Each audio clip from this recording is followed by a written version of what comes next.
The opening bid stretch, I love it so much. I can't wait to share it with you. It's just incredible. You've got the ability as the auctioneer to win more auction business just from your first few minutes of the auction. When you call for the opening bid and there's no bidding, what do you do to make sure your energy levels are more attractive and magnetic than any other auctioneer that potential sellers have ever seen?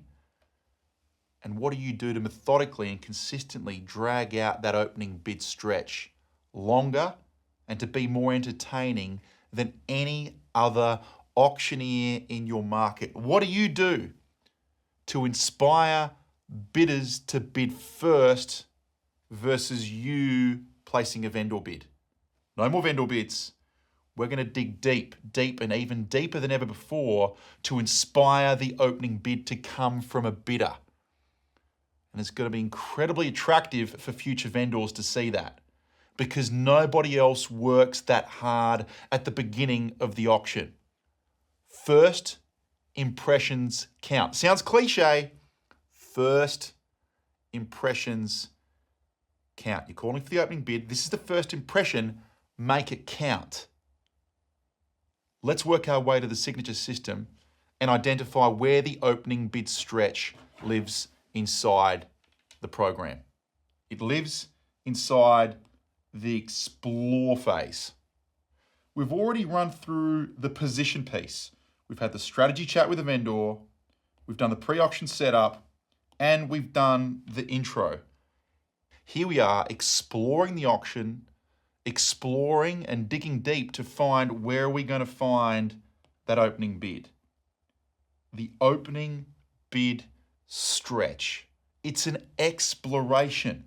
One of the mistakes that most auctioneers make is they turn this into a push.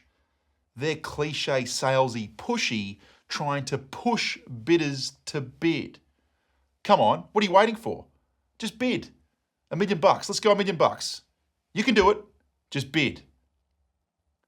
Explore. Let's search. Let's prod.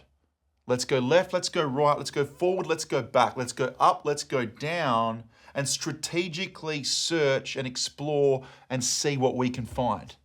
Let's break down the basics of how we want an auction to work as the auctioneer. Let's take a high-rise building, for example.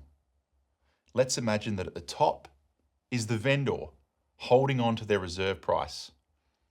Say, for example, there are 5 bidders representing 5 ladders going from bottom to top. On each ladder, there's a bidder. And as the auctioneer, I want the bidders to methodically climb up those ladders at the same pace with the same 10,000 increments or 20,000 increments. And as they climb higher up those ladders, aka the price rises and the bidding escalates during the auction, I want the bidders to be methodically climbing with each other. So when they look around, they use each other as a reference point. What I don't want them to do is to look down and to get scared and fearful that they've climbed too high or that they're paying too much. I created a program called Auction Bidder Masterclass. And inside Auction Bidder Masterclass, I teach bidders how to scare other bidders away and knock them off those ladders. I teach bidders how to increase the chances of getting the vendor to climb down the ladder to meet them halfway down, aka drop their reserve price, so that the bidder can buy the property for the best possible price. I coach bidders how to defeat the auctioneer at his or her own game. And this is exactly what I teach them, that auctioneers want them to methodically climb up those ladders so that they can use each other as a reference point. I coach them how to scare other bidders off those ladders. And what we want to do inside Auctioneer Masterclass is we want to do all in our power to make sure that all of those bidders are climbing up the ladder from the start. One of the biggest misconceptions and mistakes that auctioneers make is that they think that it's them versus the bidders. They think that it's the auctioneer versus the bidders. And if I place a vendor bid first, the bidder feels like they're playing against me. The bidder is looking at me. However, it's actually them versus them, the bidder versus the bidders. And I want the bidders looking at the other bidders, not at me. And so therefore, I want to do all in my power to get them bidding first and second and start competing against each other. And inside the opening bid stretch, I'm going to arm you with the method behind my madness so that you can increase the likelihood of doing this and do it better and more methodically than any other auctioneer. Let's work our way to the workbook, page number 2. This top section here, this is what most auctioneers do. The auction starts, they receive no opening bids, and after 1 minute, they place a vendor bid. Another minute passes, and another minute passes, and after 3 minutes, they might place a second vendor bid, or their first vendor bid, but there's some vendor bids being placed by this moment in time. And then a 4th minute passes and the 5th minute, and all of a sudden they make the pause to consult the owner, and there's been no live bidding apart from their vendor bid. This is most auctioneers.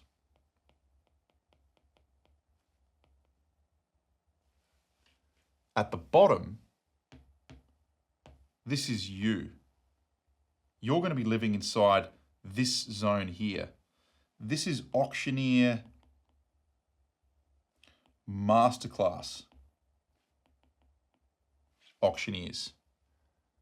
You call for the opening bid and you follow the 9-box opening bid stretch framework that I'm going to share with you in the next video. And you know that you've got the recipe for success, the tools in your toolbox to entertain the crowd and to massage out that opening bid, work harder than anyone else in your market, stand out from other auctioneers, become irresistible for future sellers. They need to use you because they've never seen someone work that hard in the opening bid stretch. And you'll go for up to 5 minutes exploring, searching, and inspiring that opening bid from a bidder. And then the second bidder, because remember, you don't want the bidder playing against you. You want them versus them. You want the bidders to turn the attention to the other bidders. You might be sitting there thinking to yourself, how on earth do I go and do this? I've created 3 simple steps. First, I start off soft. And I call that informative. I share information to inspire the bidder to bid first. It's going to make sense in the upcoming video. I've got a 9-box framework for this, and I'm going to role play it for you and coach an auctioneer live in front of you. Informative. If after being informative, I still haven't managed to inspire an opening bid from a bidder, I become provocative.